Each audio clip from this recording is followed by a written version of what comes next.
This is Terry Bibo Knight reading The Lion, the Witch, and the Wardrobe by C.S. Lewis. This is Chapter 4, Turkish Delight. "But what are you?"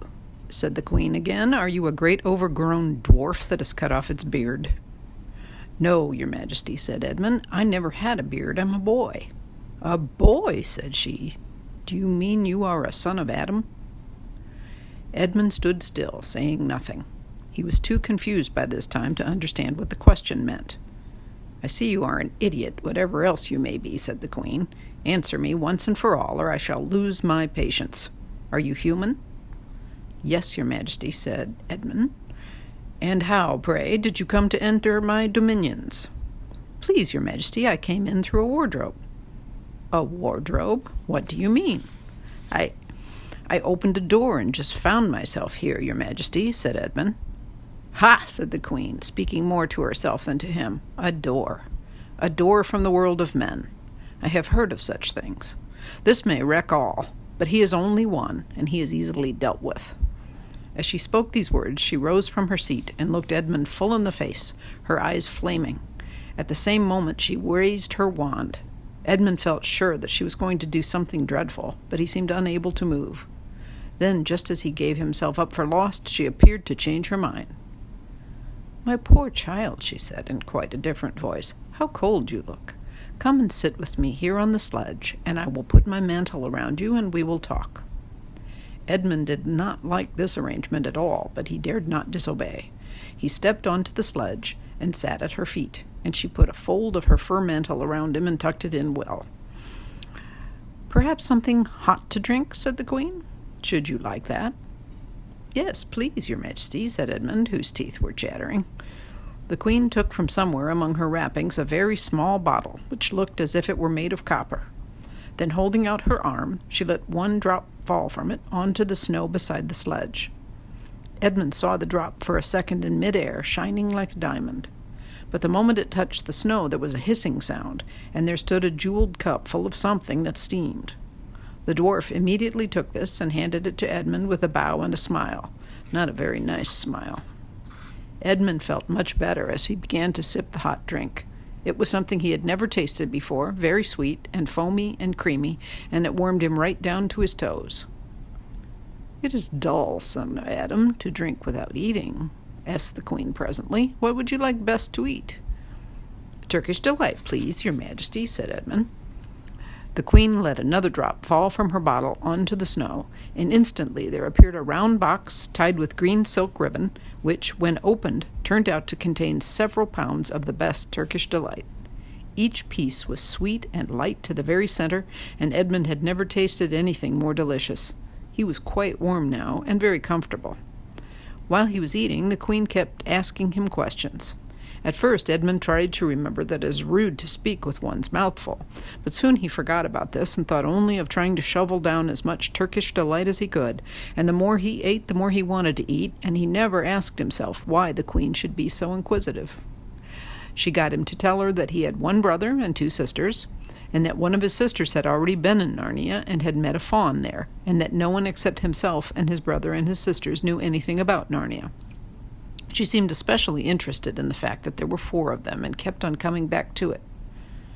"You are sure that there are just 4 of you?" she asked. "2 sons of Adam and 2 daughters of Eve, neither more nor less?" And Edmund, with his mouth full of Turkish Delight, kept on saying, "Yes, I told you that before," and forgetting to call her your Majesty, but she didn't seem to mind now. At last, the Turkish Delight was all finished, and Edmund was looking very hard at the empty box and wishing that she would ask him whether he would like some more. Probably the Queen knew quite well what he was thinking, for she knew, although Edmund did not, that this was enchanted Turkish Delight, and that anyone who had once tasted it would want more and more of it, and would even, if they were allowed, go on eating it until they killed themselves. But she did not offer him any more. Instead, she said to him, "Son of Adam, I should like so much to see your brother and your 2 sisters. Will you bring them to see me?" "I'll try," said Edmund, still looking at the empty box. "Because if you did come again, bringing them with you, of course, I'd be able to give you some more Turkish Delight. I can't do it now. The magic will only work once. In my own house, it would be another matter." "Why can't we go to your house now?" said Edmund. When he had first got onto the sledge, he had been afraid that she might drive away with him to some unknown place from which he would not be able to get back, but he'd forgotten about that fear now. "It is such a lovely place, my house," said the Queen. "I am sure you would like it. There are whole rooms full of Turkish delight, and what's more, I have no children of my own.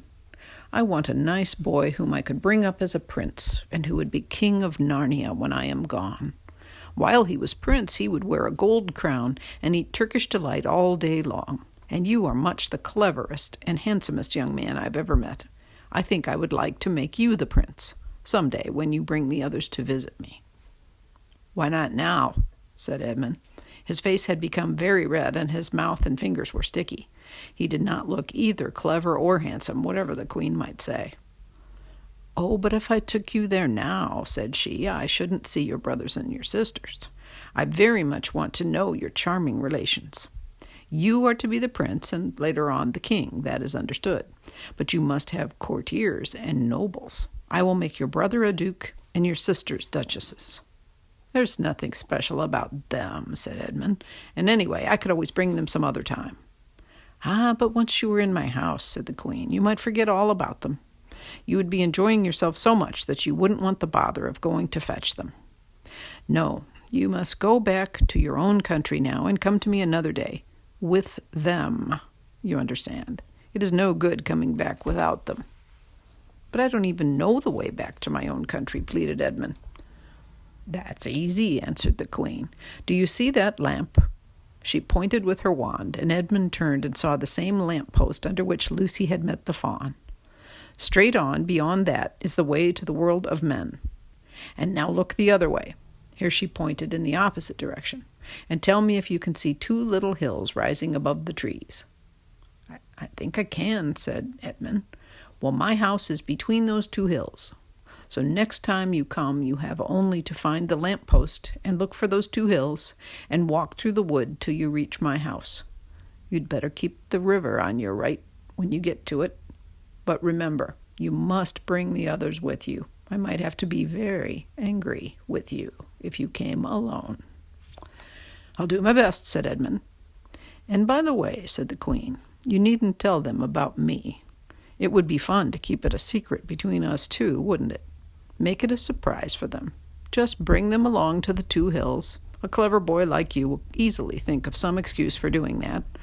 And when you come to my house, you could just say, 'Let's see who lives here,' or something like that. I'm sure that would be best. If your sister has met one of the fawns, she may have heard strange stories about me. Nasty stories that might make her afraid to come to me. Fawns will say anything, you know. And now, please, said Edmund suddenly, please, couldn't I have just one piece of Turkish delight to eat on the way home?" "Nope, no," said the Queen with a laugh. "You must wait till next time." While she spoke, she signaled to the dwarf to drive on, but as the sledge swept away out of sight, the Queen waved to Edmund, calling out, next time, don't forget. Come soon." Edmund was still staring after the sledge when he heard someone calling his own name, and looking round he saw Lucy coming towards him from another part of the wood. "Oh, Edmund," she cried, "so you've got in too. Isn't it wonderful? And now—" "All right," said Edmund, "I see you were right, and it is a magic wardrobe after all. I'll say I'm sorry if you like. But where on earth have you been all this time? I've been looking for you everywhere." "If I'd known you got in, I would have waited for you," said Lucy, who was too happy and excited to notice how snappishly Edmund spoke or how flushed and strange his face was. "I've been having lunch with dear Mr. Tumnus the Fawn, and he's very well, and the White Witch has done nothing to him for letting me go, so he thinks she can't have found out, and perhaps everything is going to be all right after all." "The White Witch?" said Edmund. "Who's she?"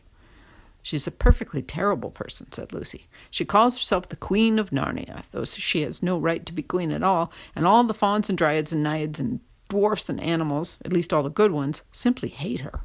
And she could turn people into stone and do all kinds of horrible things, and she's made a magic so that it is always winter in Narnia, always winter, but it never gets to Christmas. And she drives about on a sledge, drawn by a reindeer, with her wand in her hand and a crown on her head." Edmund was already feeling uncomfortable from having eaten too many sweets, and when he heard that the lady he had made friends with was a dangerous witch, he felt even more uncomfortable. But he still wanted to taste that Turkish delight again more than he wanted anything else. Who told you all that stuff about the White Witch?" he asked. "Mr. Tumnus, the fawn," said Lucy. "You can't always believe what fawns say," said Edmund, trying to sound as if he knew far more about them than Lucy. "Who said so?" asked Lucy. "Everyone knows it," said Edmund. "Ask anybody you like. But it's pretty poor sport standing here in the snow. Let's go." "Yes, let's," said Lucy. "Oh, Edmund, I am glad you've got in too. The others will have to believe in Narnia now that both of us have been here. What fun it'll be." But Edmund secretly thought that it would not be as good fun for him as for her.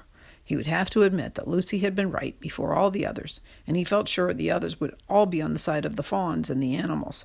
But he was already more than half on the side of the witch. He did not know what he would say or how he would keep his secret once they were all talking about Narnia. By this time they had walked a good way.